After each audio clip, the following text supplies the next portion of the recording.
Well, thank you for the introduction. So, as I'm sure it's no secret that polyethylene products are very common in our modern world, whether it be thin film packaging, plastic grocery bags, plastic bottles, things like that. I'm sure each of us interact with polyethylene products on a daily basis. So because of that, these markets have high value and are thus highly competitive. So manufacturers are constantly looking for ways to improve their processes to kind of gain a competitive edge over their other competitors. So this often kind of rears itself through reduced costs, either for the manufacturer or for the consumer itself, a reduction in waste, or an increase in efficiency of their processes. But the real kicker is that manufacturers often want these without any loss to their already existent production processes. So one of the primary difficulties in research and development of polyethylene systems or process intensification is the safety risks and the potential profit loss for simulating these things. And this is because of the exothermic nature of polyethylene chemistry, which can create thermal runaway phenomena, which is where after some reaction it releases heat, which then increases reaction rates, creates more heat, and so on, creating this kind of snowball effect where temperature can just increase without bound.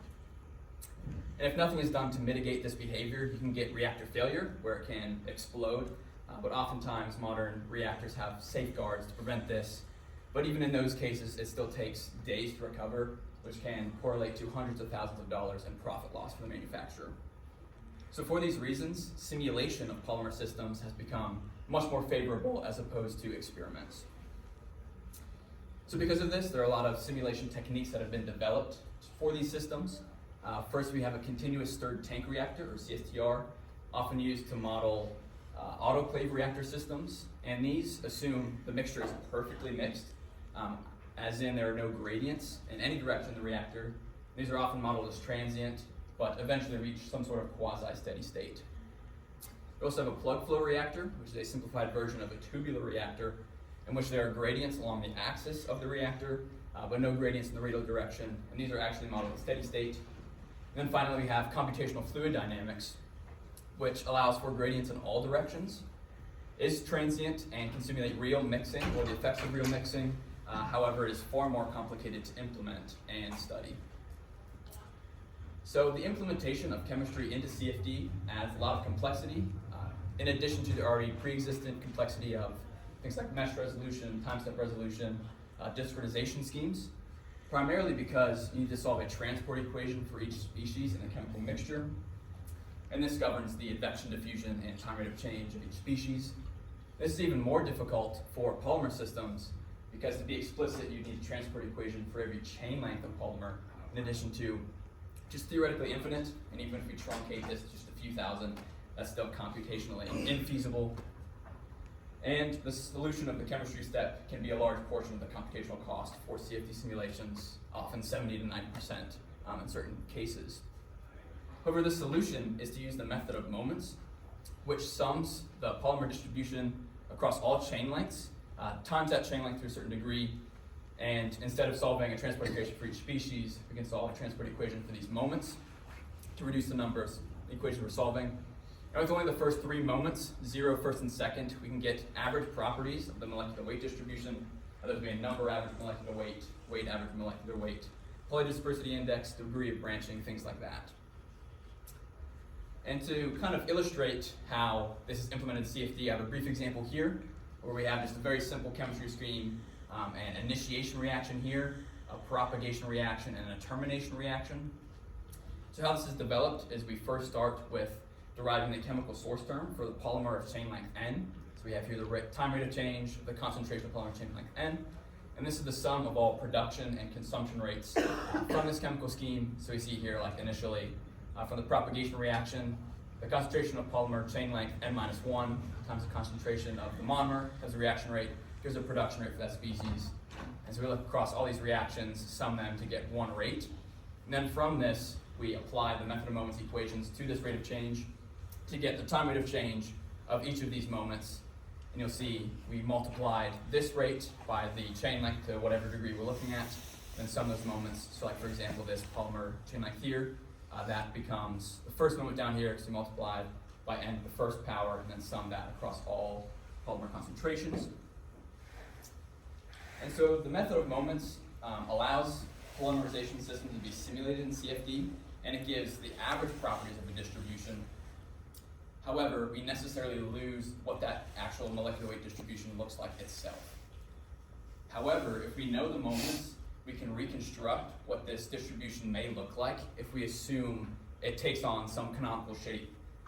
So we have an example here where it's just, we have the moments of a particle size distribution. We assumed different shapes, Gaussian, Gamma, Rayleigh, and Westlau. And with the same moments, we derive different distributions here by just assuming it takes on one of those shapes. This is all fine and well, but for polymer MWDs, they are often bimodal, which is exemplified in this experimental curve here. We have this primary peak here is the main mode, and then we have kind of a secondary peak or secondary mode, often referred to as the shoulder later on in the distribution. And so the single equation assumptions that I mentioned previously can only reproduce unimodal distributions, and so we cannot replicate this bimodal distribution as we see here. However, there's another technique where we can break up the distribution into subclasses based on the degree of branching. And how this looks like is we then augment our equations to account for the chain length in addition to the degree of branching C. And this, we can derive moments for each class of polymer in addition to the overall distribution, and then reconstruct each class individually using those equations I discussed previously, and then sum those to get an overall distribution. And kind of an example of that is shown in this plot in the bottom right, where the dashed line and the dotted line are reconstructions of each class, and then the solid line is the sum of each of those reconstructed classes, and that replicates that bimodal shape that we're looking for. And so we wanted to implement this methodology into CFD and test it for ourselves. So we wanted to make kind of a CSTR-like reactor. So we just have a simple kind of cylindrical shape here, 3D isometric views from the bottom right, and then kind of a wireframe diagram in the middle. We have just a big cylinder, a stirring shaft in the middle, and then reactants kind of going left to right through that reactor. And we desired a CSTR-like model in CFD, and in CFD there's no button to click to just make it perfectly mixed, so we have to produce that ourselves or kind of a result similar to that. And so in pursuit of that, we actually desired numerical diffusion, to use a lot of low-order discretization schemes, very coarse tetrahedral mesh, and small time steps. We implemented a very high mixing rate, like thousands of revolutions per minute. And we actually had much difficulty in achieving a steady state period, and that's kind of exemplified in this figure here. We have two CSTR simulations that only differed in initial temperature by 100 kilokelvin, and we see almost opposite responses, where the initially warmer temperature just kind of increased the temperature without bound, and the other one did not have sufficient reaction to sustain that temperature. And so we found that a PID controller was necessary in order to achieve a stable response, kind of in the range that we're looking for. So we also wanted to validate our CFD CSTR model. So we compared results from this model to the results from an industry standard polymer simulation software. And we see a table with just operating conditions A that are the same between the models. We have percent difference for the primary variables we're looking at. And we see with temperature, species concentrations are all very low. In fact, all these are very low. The largest being the weight average molecular weight, polydispersity index being just over 2% different. They're still very good. Then we tested this again with a different set of operating conditions to make sure it works for a variety of conditions and not just a singular one. And we see a similar result here, where all of these are in good agreement, and we even get better agreement than case A with just under 2% as the maximum percent difference for any of these variables. And so we want to look at this multimodal reconstruction. If I haven't said it before, we're simulating low density polyethylene in this case with the elementary reactions, so initiation, propagation, termination, and then a variety of chain transfer, branching, and scission reactions as well. So here shows kind of an example of our initial results. So we have just a distribution with no classes, so that's in blue, just a unimodal distribution. And then also with 5 classes, the orange curve, and 10 classes, the green curve. And we do see that adding these classes does produce multiple peaks, what we're looking for, but doesn't quite produce the shape that we're after. And we see that increasing the number of classes increases the breadth of distribution and also reduces the peak that we see there. So we also wanted to look at the shape assumption, how that influences this distribution. And so we took the 10 class case with the raw sum and looked at the 4 different shape assumptions I mentioned previously, those being Gaussian, Gamma, Rayleigh, and Westlau. And we see that the Gaussian and Gamma, the orange and blue curves here, have a very high left tail, which is not physical, not what we're looking for. Those don't quite work for us. However, for the Rayleigh distribution in green, we do see a low left tail and more so the shape we're looking for, with that primary mode being on the left and then the shoulder off to the right. And so there are also different ways to sum the individual class distributions. So up to this point, I've only shown just raw sums, but there's also ways to weight the sum. And so we tested a weighted sum that weights each distribution based off of the ratio of that class's first moment to the first moment of the overall distribution. And we see in the plot to the right both the Rayleigh in blue and Westlau distribution shapes in orange, with the weighted sum as the dotted lines and the raw sums as the solid lines. And we see that the weighted sum raised the peak of each distribution and kind of narrowed it and smoothed out those other modes. So finally, in conclusion, we see that CFD provides the most accurate and safe method of process intensification for industrial polymer reactors, so provides more information than some of those other simplified reactors. This is all possible through the method of moments, because it reduces a near infinite number of transport equations down to just a handful. But we necessarily lose the distribution, but by splitting the distribution into subclasses, we can arrive at this multimodal molecular weight distribution.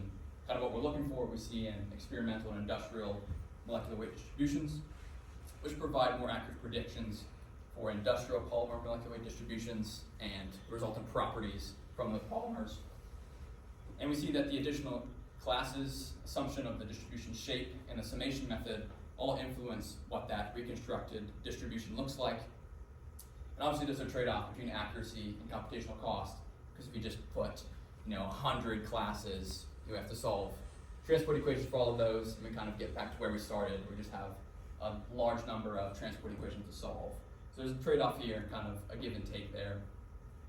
So in the future, we hope to validate this distribution reconstruction methodology in the CSTR. What I've shown now is just kind of a proof of concept. We haven't really tested that and compared it to industrial experimental results. So we hope to do that in the CSTR, kind of tweak the constants, number of classes, the distribution shape assumption to get that tuned in. And then implement this methodology into our plant scale low density polyethylene reactor. I do the same thing there, validate those results. Then eventually perform process intensification studies, research and development, to see how different process changes would influence the resulting molecular weight distribution. And so that's all I have for you today, and I'm happy to entertain any questions.